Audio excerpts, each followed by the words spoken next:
नमस्ते दोस्तों, मेरा नाम नीलम विजय है और आपका हमारे चैनल सुविचार सप्रसंग हिंदी कहानियाँ में आप सभी का स्वागत है। आज की कहानी है भाग्य में लिखा मिट नहीं सकता। चंदन नगर का राजा चंदन सिंह बहुत ही पराक्रमी एवं शक्तिशाली था। उसका राज्य भी धन धान्य से पूर्ण था। राजा की ख्याति दूर दूर तक फैली थी। एक बार चंदन नगर में एक ज्योतिषी पधारे। उनका नाम था भद्रशील। उनके बारे में विख्यात था कि वह बहुत ही पहुंचे हुए ज्योतिषी हैं और किसी के भी भविष्य के बारे में सही सही बता सकते हैं। वह नगर के बाहर एक छोटी कुटिया में ठहरे थे। उनकी इच्छा हुई कि वह भी राजा के दर्शन करे। उन्होंने राजा से मिलने की इच्छा व्यक्त की और राजा से मिलने की अनुमति उन्हें सहर्ष मिल गई। राज दरबार में राजा ने उनका हार्दिक स्वागत किया।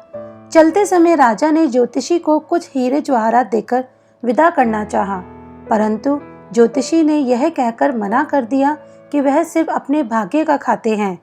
राजा की दी हुई दौलत से वह अमीर नहीं बन सकते। राजा ने पूछा, इससे क्या तात्पर्य है आपका गुरुदेव? कोई भी व्यक्ति अपनी किस्मत और मेहनत से गरीब या अमीर होता है। यदि राजा भी किसी को अमीर बनाना चाहे तो नहीं बना सकता। राजा की दौलत भी उसके हाथ से निकल जाएगी। यह सुनकर राजा को क्रोध आ गया। गुरुदेव, आप किसी का हाथ देखकर यह बताइए कि उसकी किस्मत में अमीर बनना लिखा है या गरीब। मैं उसको उलटकर दिखा दूंगा। राजा बोले, ठीक है, आप ही किसी व्यक्ति को बुलाइए, मैं बताता हूँ कि उसका भविष्य और भाग्य। ज्योतिषी ने शांतिपूर्वक उत्तर दिया। राजा ने अपने मंत्री को चुपचाप कुछ आदेश दिया और कुछ ही क्षणों में एक सजा धजा नौजवान ज्योतिषी के सामने हाजिर था। ज्योतिषी भद्रशील ने ध्यान से उस व्यक्ति का माथा देखा, फिर हाथ देखकर कहा, यह व्यक्ति गरीबी में जन्मा है और जिंदगी भर गरीब ही रहेगा। इसे खेतों और पेड़ों के बीच कुटिया में रहने की आदत है और वही रहेगा। राजा चंदन सिंह सुनकर हैरत में पड़ गया। बोला, आप ठीक कहते हैं, ये सजा धजा नौजवान महल के राजसी वस्त्र पहनकर आया है, परंतु वास्तव में ये महल के बागों की देखभाल करने वाला गरीब माली है। परंतु गुरुदेव, 1 वर्ष के भीतर मैं इसे अमीर बना दूंगा। यह जिंदगी भर गरीब नहीं रह सकता। राजा का घमंड देखकर ज्योतिषी ने कहा, ठीक है, आप स्वयं प्रयत्न कर लीजिए, मुझे आज्ञा दीजिए। और ज्योतिषी भद्रशील चंदन नगर से चले गए। राजा ने अगले दिन माली दयाल को बुलाकर एक पत्र दिया और साथ में यात्रा करने के लिए कुछ धन दिया। फिर उससे कहा, यहाँ से 100 कोस दूर बालीपुर में मेरे परम मित्र भानु प्रताप रहते हैं, वहां जाओ और उन्हें ये पत्र दे आओ। सुनकर दयाल का चेहरा लटक गया।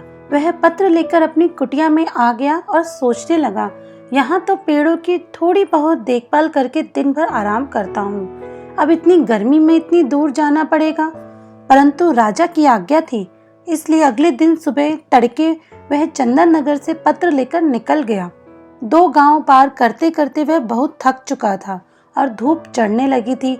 इस कारण उसे भूख और प्यास भी जोर की लगी थी। वह उस गांव में बाजार से भोजन लेकर एक पेड़ के नीचे खाने बैठ गया।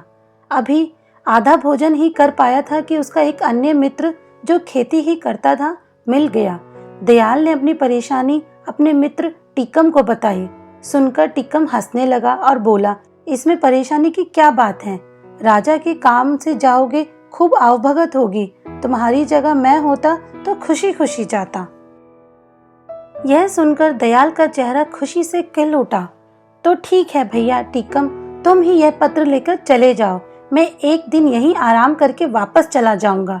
टीकम ने खुशी खुशी वह पत्र ले लिया और 2 दिन में बालीनगर पहुंच गया। वहां का राजा भानु प्रताप था। टीकम आसानी से भानु प्रताप के दरवाजे तक पहुंच गया और सूचना भिजवाई कि चंदन नगर के राजा का दूत आया है। उसे तुरंत अंदर बुलाया गया। टीकम की खूब आवभगत हुई। दरबार में मंत्रियों के साथ उसे बिठाया गया। जब उसने पत्र दिया तो भानु प्रताप ने पत्र खोला। पत्र में लिखा था कि प्रिय मित्र, यह बहुत योग्य एवं मेहनती व्यक्ति है। इसे अपने राज्य में इसकी इच्छा अनुसार 400 एकड़ जमीन दे दो और उसका मालिक बना दो। यह मेरे पुत्र समान है। यदि तुम चाहो तो इससे अपनी पुत्री का विवाह कर सकते हैं। वापस आने पर मैं भी उसे अपने राज्य के 5 गांव इनाम में दे दूंगा। राजा भानु प्रताप को लगा कि यह सचमुच में योग्य व्यक्ति है। उसने अपनी पुत्री व पत्नी से सलाह करके पुत्री का विवाह टीकम से कर दिया और चलते समय ढेरों हीरे जवाहरात देकर विदा किया। उधर आलसी दयाल थका हारा अपनी कुटिया में पहुंचा और जाकर सो गया।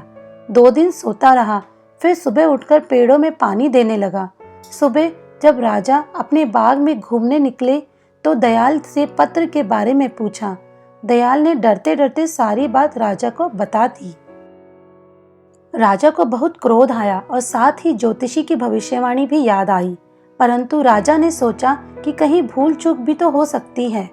अंततः वह एक बार फिर प्रयत्न करके देखेगा कि दयाल को धनी किस प्रकार बनाया जाए। 3-4 दिन पश्चात दयाल राजा का गुस्सा कम करने की इच्छा से खेत से बड़े बड़े तरबूज तोड़कर लाया और बोला, सरकार, इस बार फसल बहुत अच्छी हुई है। देखिए खेत में कितने बड़े बड़े तरबूज हुए हैं। राजा खुश हो गया। उसने चुपचाप अपने मंत्री को इशारा कर दिया। मंत्री एक बड़ा तरबूज लेकर अंदर चला गया और उसे अंदर से खोखला कर उसमें हीरे जवाहरात भरवाकर ज्यों का त्यों चिपकाकर ले आया। राजा ने दयाल से कहा, हम आज तुमसे बहुत खुश हुए हैं, तुम्हें इनाम में यह तरबूज देते हैं। सुनकर दयाल का चेहरा फिर लटक गया। यह सोचने लगा कि राजा ने इनाम दिया भी तो क्या।